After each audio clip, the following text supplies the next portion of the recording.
Jay Crawford, Adam the Bull, Garrett Bush, and so many big names, it would take me hours to say all of their names.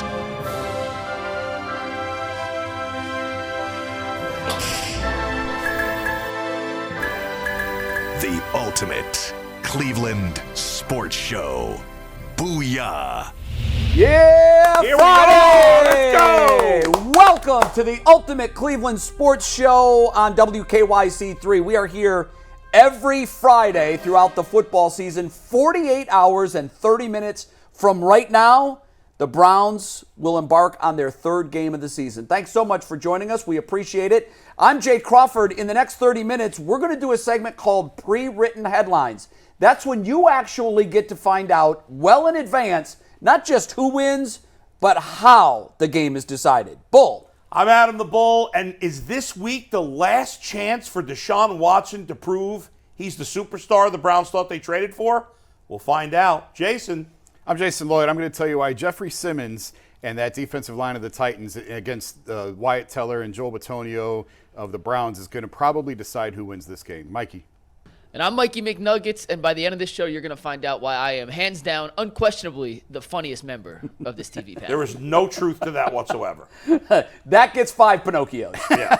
Tyvus, wait till you see the Tyvus headline. is the funniest. Wait till you see the headline. Listen, I'm number one in the funny rankings. Who you kidding? Tyvus? And the most reliable, the most correct, The smartest. the smartest. Definitely. The most I'll obnoxious, give the you the loudest. 2 spot, Mikey. Mikey, you get the 2 spot on the funny rankings. I will got say you. this. After the Fantasy League results last year, the last place person had to do a Stand-up. 5-minute stand-up routine at a 4th Street comedy club, and Hilarities. McNuggets knocked it out of the park. He did. Knocked it out of the park. He was genuinely funny. He picked up a girlfriend there, too. Yes, he did. How about that? That was life-changing. You finishing last in the Fantasy League is the best thing that's ever happened to you. Yeah, it might really be. I'm 2-0 this year. All right, let's dive in. And we're going to start with the matchup that really is the brain trust of this matchup. Kevin Stefanski versus Mike Vrabel. Vrabel's obviously been in the league longer as a head coach. We're familiar with Mike. He's a local product from not far in I think Stowe he went to. Walsh Jesuit. Jesuit. I'm sorry. Stefanski in his 4th season now. He's been around 500. Guys, even though they've played just once, and Stefanski won that matchup, I think it was 41-35 back in the year that they made the playoffs, 2020. Who has the coaching edge in this one? Is it Stefanski or is it Vrabel? Yeah, I mean, there's no way you can't say Vrabel on this one. I know Jason too, are higher on Stefanski than the average Clevelander.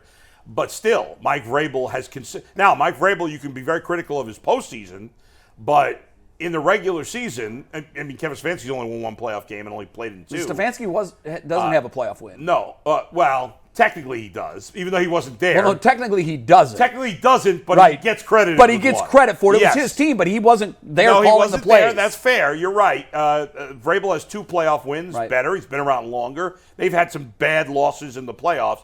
However, he's never had a good quarterback, and yet they've won a lot of games there. Last year they fell apart the second half of the season. We've never seen that before. Until the midway point of last year, they've always been consistently good. And I think they've overachieved their talent. So I don't think there's any doubt Vrabel's the number 1 guy in this matchup. How dare you make me have to agree with you? Because I am high on Kevin Stefanski, but you have to go with Mike Vrabel on this only because the Titans don't beat themselves. Like, this is not a team that commits a ton of penalties, turns the ball over a lot. They play sound defense, they run the ball well, and you're right, they win with average quarterback play. Ryan Tannehill, at best, is average. They don't have a ton of postseason success because of it. You need elite quarterback play to win in the playoffs, but you can win a lot of regular seasons with their style of play. Yeah. I like Mike Vrabel a lot. He has not lost in Cleveland as a head coach. And they have a tough task. We just seem to dismiss the Titans at times, and I'm just guilty of it. If you play good defense and you run the ball, you don't have a quarterback. Well, you're the Titans, and where are you really going to go ultimately? Yeah.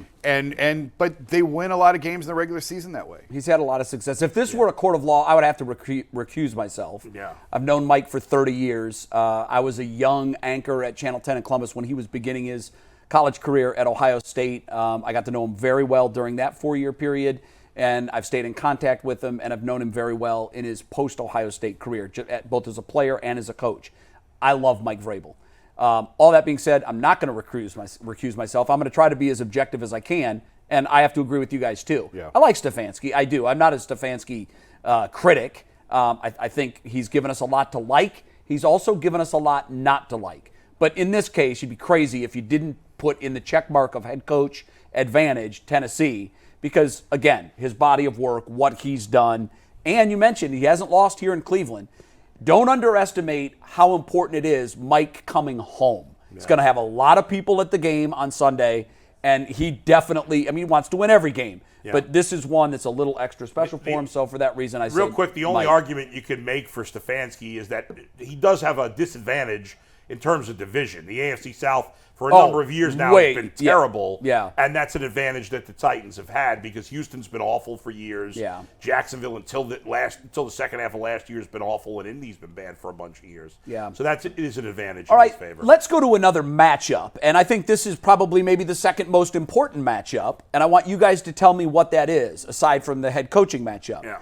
Which position group matchup or one-on-one matchup in Sunday's game will decide it? To me, it's Deshaun Watson against, you could say the whole secondary, but really the safeties of Tennessee. Because when you look at guys ending up, Deshaun Watson needs a nice open pass, like where a guy's wide open down the field, and a long touchdown. I think that would go a long way to give him confidence, right? Yeah.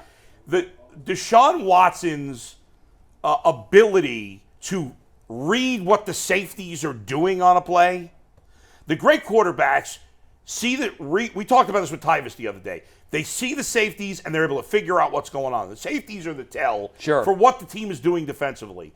That matchup of Kevin Byard and the safety versus quarterback matchup, and Deshaun Watson be able to read what they're doing and call the play accordingly, to me is huge. Deshaun Watson needs to have a big game. He's way overdue. And I think that matchup will go the biggest way in terms of who's going to win the game. Jay, what do you got? I like Jeffrey Simmons against the Titans against Wyatt Teller, Joel Bitonio, Nathan Pochik on the inside of the Browns' interior defensive line. He's elite, and he's already got 2 sacks this year. And Wyatt Teller gave up a couple of inside pressures last week that's really unusual for him. Larry Ogunjobi beat him on a play, and Wyatt, we talked about this on the show this week. Wyatt spent so much time Monday night in DeJuan Jones' ear, literally telling DeJuan where to go and what his blocking schemes were and what his assignments were. Like, I understand DeJuan's a rookie. He's a 4th-round pick. He was not expected to be in the spot this early. He's got to know his assignments. And I had the binoculars on him all night, and Wyatt was in his ear to the point where I think it actually impacted Wyatt's play in that game. So just the Browns' offensive line in general, pass protection-wise, is going to be key in this game. Watson's been under pressure all year long, really, in both the first 2 games. What's he been sacked 7 times, I think it is? I think more than that. 9 times. 9 times in the first 2 games. And even when he hasn't been brought down, their teams are still getting heat on him. He's holding the ball too long. I don't think he's seeing the field as well as he should be. So for a variety of reasons, I just think it's the Simmons matchup against the inside of the Browns line. I'll be very brief here. I think it's the Browns wide receivers against the defensive secondary, not just the safeties, of the Tennessee Titans. Bill Belichick looks at a team, what's their strength? Try to take it away. What's their weakness? Exploit it. That is the Titans' weakness on their defense, is the back end of their secondary. They're near the bottom of the league when it comes to pass defense. So, Deshaun, we're waiting. We're waiting. It's going to be nice weather. You've got the home favorable crowd behind you and a bad defensive secondary. Go out there and have that big game that we've all desperately been waiting for. Speaking of the crowd, we expect they'll be friendly. I mean, it's a home crowd. No Nick Chubb. They're going to be pent up about that. Kareem Hunt is back on the roster. What are your expectations from the crowd, Jason? Excited at first and nervous. If things get off track quickly, I think there's going to be a lot of boos in that stadium. But obviously, people will be excited to see Kareem back. I have 0 expectations of Kareem Hunt. You don't go from Planet Fitness on Monday to playing in an NFL game on Sunday. He cannot possibly be in game shape. Did you see him yesterday? Yeah. Someone that saw him said he looked 10 pounds lighter. He has lost a little bit of weight, and that's fine. But there's a big difference in being in shape and being in game shape. He cannot possibly be in game shape. That's impossible. I think somebody sent me a tweet or sent us a tweet saying the Browns fans should do the Trey Turner thing. Do you guys know what happened with him? No.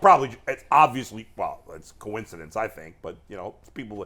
So Trey Turner signed this long-term deal with the Phillies this year. Yeah. and he was having a miserable season. By far the worst season of his career. There was one day where the entire fans at the beginning of the game gave him a standing ovation. The crowd went bananas. I see. Yeah. And for whatever reason, his season from there has taken off. He's played great. Now, to me, it's just coincidence. However, you never know in terms of a player's confidence. I think when Deshaun Watson is announced to the crowd on Sunday, the entire stadium should give him a standing ovation. Everybody get it. You want to boo him later because he stinks. If that happens, okay. I can't do anything. But I'm saying, try to build this guy's confidence up.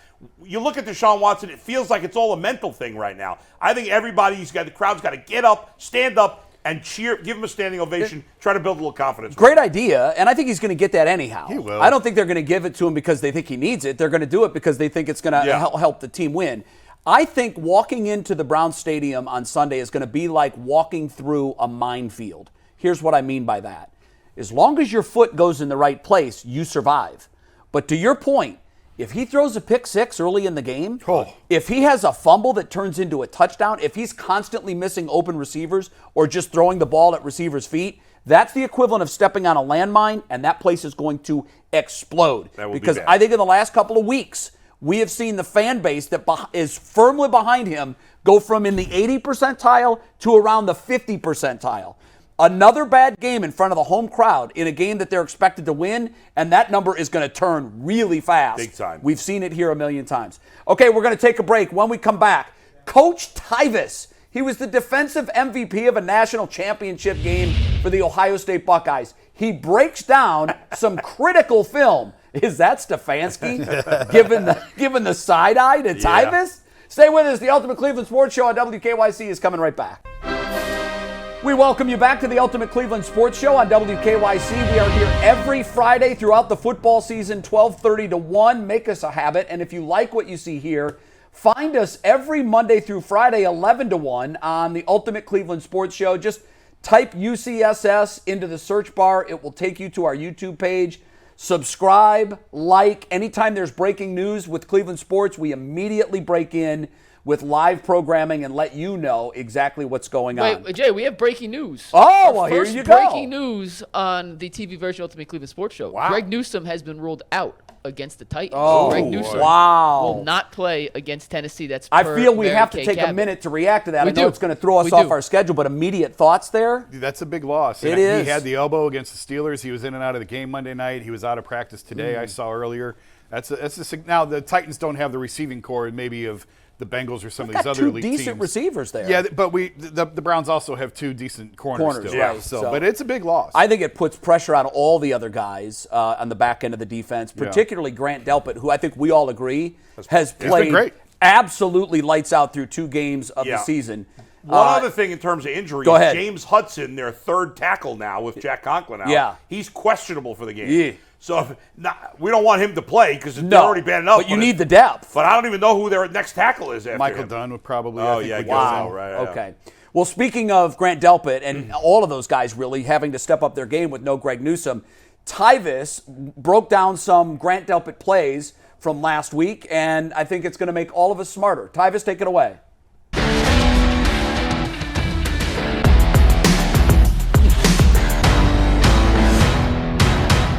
Thanks, Jay. And now I'm going to break down a play that happened in the first quarter of this game that led to a dominant defensive performance by the Browns. Now, it's 3rd and 3 on this play, as you can see. The key to this is that the Browns have to run man-to-man on 3rd and 3. You typically want to run man-to-man on 3rd and short yardage because you want that coverage to be tight. You don't really want to run zone. The Browns elect to go cover 1 on this. I know it's cover 1 because I can see Juan Thornhill in the post. Anthony Walker becomes the hook player. Everybody else is playing with the outside man technique because they want to jump on the outward breaking routes because they know they have an inside presence with Anthony Walker. Pre-snap communication is big, and it's something that we didn't have. Grant Delpit talks to Anthony Walker before this play and lets him know, hey, if my guy runs the inward breaking route, I want you to cut it, which then makes Delpit become free on this play. It works perfectly. Grant Delpit undercuts G-News man, which is George Pickens on this route. The quarterback never expects that to happen, and that's what led to this interception. If Dale Pitt continues to play at this level right here, then he better hire Jerry Maguire as his agent, and he better tell the Browns to show him the money. And this right here is why I am down with the dog pound this year. Back to you guys. All right, very good. I have to say, the first thing that we all noticed was, like, he's now buttoned up Tyvis when we're on Channel 3. Yeah. He's got the golf shirt on. Thanks, Jay.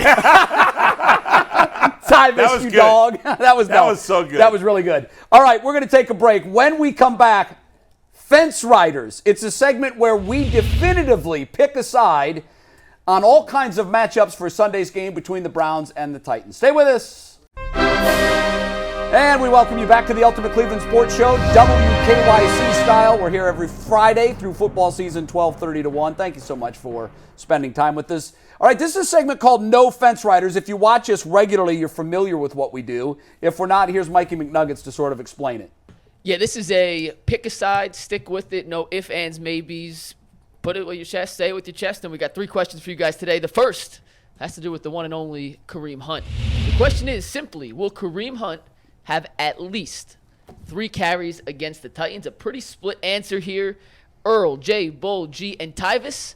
Well, they said yes, while Jason and myself are on the no side of the fence. Jason, defend the right answer here and tell people why he will not have at least 3 carries. I will as soon as you give me a picture that doesn't make me look like a wrestler. Do you think he's going to be inactive? No, I mean, Kevin just said he's going to play. Like, literally. Okay. And it's just 3 gets crossed. carries, So Jay. it's only 3. I'll believe it when I see it. He's not in shape. He can't possibly be ready to But play watch, an NFL game. 3 carries means a carry every 20 minutes of clock Yeah, time I know. or a carry an hour. I mean, how long does it take him to how good a reboot shape from does he one need to carry? be in? I for think that. Jerome Ford's going to get the bulk of the carries. Is Kareem? I agree with that. And maybe they use Yeah, Kareem. no doubt. And Kareem will be on the field. Kevin just said that. I just don't think he's going to play a lot. I just don't see how it's possible. Okay. But 3 is not a lot. And I don't think he's got a lot left in the tank anyway. Like, this is an emergency signing. This is not a guy that they're going to be counting on heavily for a lot of big moments. All right. I'm just down on it. I think this was easy. I would expect him to get at least if he's 3. Good, the only way I would have said no is if I thought he was going to be inactive. I think we all agree he's not going to play a lot. There's no way he's not in shape to play a lot. But 3 carries. He's been in the league long enough that he can get 3 to 6 carries, I think, or All right. touches. I could see him getting a couple of third down passes to him. Yeah, I think he'll get receptions for Yeah. sure. Yeah. Okay, go ahead, Mike. Yeah, I went over 3 on the touches, under 3 on the carries. We mentioned in the YouTube show prior that the ingredients for a big Deshaun Watson game are there. Perfect weather, a porous Tennessee secondary, and frankly, with no Nick Chubb, it's got to fall on his shoulders. So the question here is, will Deshaun Watson throw for 250 or more passing yards against the Titans? Once again, Jason's on the no side of the fence, joined by Jay Crawford. The rest of us all believe You he guys will. better be wrong. Hasn't done it yet. Nope. I mean, Not this season. yeah. So I'm just going with the We have 8-game 8 track games. record I have. We have 8 Yeah. games of proof. I mean, I'll just keep checking that box until Yeah. we see otherwise. I don't know that I'm confident that he will. I'm just like, he has to. no. Listen, I said did before that last week. I said before the Steelers game, is this going to be his breakout game? I said, has to. Why? Because it has to be. Well, and I'm kind of where you were last week. I'm like, if not now, when? yeah, you're right. Because I don't know that he can do it against Baltimore and San Francisco. Bad defensive secondary. That's exactly when it's going to Good happen. When weather. you don't expect it. Right, probably Home right. crowd. Yeah, you're probably right. Probably right. I thought this was pretty easy. I'm like, he hasn't done it yet. I haven't seen it. 250 is. You know what's amazing? It's a pretty good game. 250. But 250 is not that high a bar. No, In this 300 day- is the right? bar. In this state, can you We've imagine? lowered the bar for Can our. you You could have Imagine, 250 and a half in the NFL. Can you imagine, Guys guys, have. if I would have told you the day the Browns traded for Deshaun Watson that going into his 9th game, we'd be worried that he couldn't throw for 250 I yards. hated the trade, and I couldn't have even imagined Of course that. not. So no. Of course All not. right, next up. Question number 3. This puts 2 star players against each other. Will Myles Garrett record more sacks against the Titans than Derrick Henry scores more touchdowns on Sunday versus the Browns? I am the lone person on the no side of the fence here. Everyone all trying else to said eat that yes. nugget. You're just a Yes, negative you guys, nugget. Before I defend myself, you all said that Myles Garrett has more sacks. Why are you confident in that? He did a nice job of disrupting the game Sunday or Monday night without necessarily recording big numbers. Yeah. And he's got it. It's coming. He's got a game coming in him, and I'll put my money on it being this one. I got think 2 you're right. sacks for Garrett, 1 touchdown for Henry. I'm exactly the same spot. When I started figuring out how this game was going to play out, I love the Browns' run defense. I also love Derrick Henry. But Myles Garrett, even though he wasn't recording a lot of numbers, he was impactful on so many plays that opened up things for other guys. I think this is the game that he finally breaks out, and he's going to get to Tannehill a couple of times. McNuggets, why you know on this? I said no because I think it's the same. And the question was more. Yeah. I believe it's the same. I think they each record one touchdown for Okay. Henry, 1 sack for Garrett. So I couldn't go over, but that's the beauty of fence riders. You got to pick a side. You got to stick with it. And in this case, I think the Browns record a couple sacks. I think Myles has one. All right, very good. Taking a break. When we come back, we tell you 48 hours in advance how Sunday's game plays out. It's Unwritten Headlines when the Ultimate Cleveland Sports Show on WKYC comes right back. Welcome back to the Ultimate Cleveland Sports Show. 48 hours from now, we'll have our favorite beverage in hand, sitting on our sofa waiting for kickoff of the Browns and Titans. But today, we actually tell you how that game ends. Bull, your pre-written headline. Thank you, Jay. Thank you, Jay. Let's get to it, Mikey. Will you bring it up here? Let's go. What win 1-1 for the Chubster, like the Gipper, but instead it's Nick Chubb. I'm pushing it a little, but Watson connects with Hunt. Jason Lloyd my in goodness. 23-13 win, a 7-yard touchdown reception to Kareem Hunt in his triumphant return to the Cleveland You're Browns. drunk on G's Kool-Aid. Someone has to drink it this week in his absence. It's been spiked. And the Browns will win the game. And if they don't, I'm destroying them on Monday. So I don't want to destroy them. I want to be happy on Monday like everybody else. Let's win the game. Win the game. They will. Kareem Hunt shocks everybody with a touchdown. All right, let's stay with the UCSS Times and go to my headline. And by the way, I love our little subheads up there. Yeah. We always throw a couple of interesting nuggets. This one is thoughts about Nick Chubb. That's right. Let's go to my headline if we can. I think that we love our defense. We know that. I have Browns bounce back, and the defense dominates in revenge on the Titans. Now, why would it be revenge on the Titans? We beat them the last time we played them. The last time they came in our house, they stomped on our what we thought was going to be Freddie Kitchens' great season. yeah. Remember that? Our team rolled yeah. over and quit. I want revenge for that home beatdown that we suffered to start the year a couple of years ago. So that's the revenge I'm talking about, and the defense leads the way. Jay, by the way, in that picture, it looks like Myles Garrett cut somebody's head off and is like ripping. And it's like, ah! Yeah, let's not go that far. Let's not go that That's far. what it looks You like. got in I trouble didn't last week, Bull. Now you're make- trying to I cut didn't make guys' the heads picture. off. I'm not cutting anybody's head off. That's what it looks like. All right, Jason, what's your headline? All right, first, my preamble. I already said, if you watch the show on YouTube, I said that I was going to take the Titans even if the Browns won Monday night, just because it was such a physical game. It's coming on a short week. I think we always undervalue the Titans. And I hate being wrong, so I went back and forth on this and back and forth on this and back and forth on this, and ultimately I landed on the Titans are going to win. I'm so sorry. I'm so sorry in advance. That's the first Homecoming time King anybody on the panel has had a headline with the I Browns know. losing all season. Homecoming King, Mike Vrabel goes to 3-0, stays perfect in games in Cleveland. Titans are going to win it 24-20.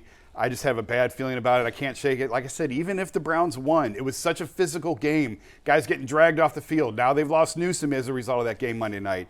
I just don't have a good feeling about this. All right, Sorry. Mikey, you promised the funniest headline of the group. Yeah, really. You better deliver. And I will. There's a classic movie. You guys may have heard of it, seen it, Saving Private Ryan, right? Saw it. So my headline for Monday's UCSS Times. You ready, Mike? How about shaming Private Ryan? Browns defense embarrasses Tannehill. Browns win one for Chubb. Shout out to Anthony for the directorial work here, putting the helmet and recreating the Saving Private Ryan movie poster, except Browns edition. The Browns defense dominates. Browns get the dub on Sunday. So a I little don't buy play that on as the being that quarterback's funny. name. I mean, I like it. Yeah. But It's you o- oversold it's okay. it, Yeah, I you think. did. You oversold it. When you say Never undersold. mine's going to be the funniest, it's Yeah. gonna, it's got to deliver. And I'm no not sure. offense, your guys' comedic level on that. I was thought a zero. Jason's was pretty funny. Homecoming King. Homecoming Come King? on. I thought that was pretty He good. could Creative. do better. He could do better. Creative? I don't know. No, I really can't. That's pretty much the top of my actually. I kind of liked it. All right, that's it. 48 hours. Here we go. Let's get this win. The Browns desperately need to go to 2-1. We are the Ultimate Cleveland Sports Show. You can watch us every day, 11 to 1 live on YouTube. The beauty of that show is you can view it on demand. If you're busy from 11 to 1, you can watch it when you get home from work. We will see you for the post-game show. Stand up and cheer for Sunday. Watson. Go Let's Browns. go. Let's go.